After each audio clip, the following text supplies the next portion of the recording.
So continue tano na naog ko diri no gikan sa gymnasium sa atong venue no. After ni siya sa atong presentation and ganan ko mokuha og kanang short video no diri sa kilid sa may suba.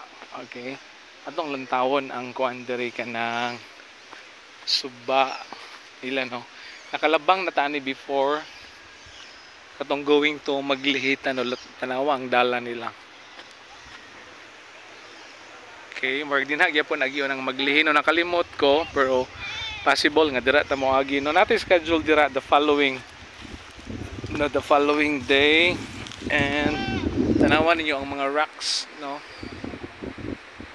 and look at the ay mga kanding diri.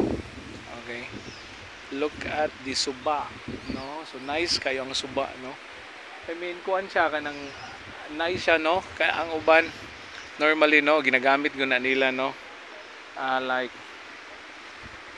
no different lain-lain di ba? So of course una is tsada na din na no kaliguan. Okay, swimming okay. Nang uban na no kay ilang man ang kuanan kanang ila bitong abong-abungan no para mo lalom-lalom. Tanaw ko ipakita ang palibot. Okay, overall nga palibot. So nata diri no sa may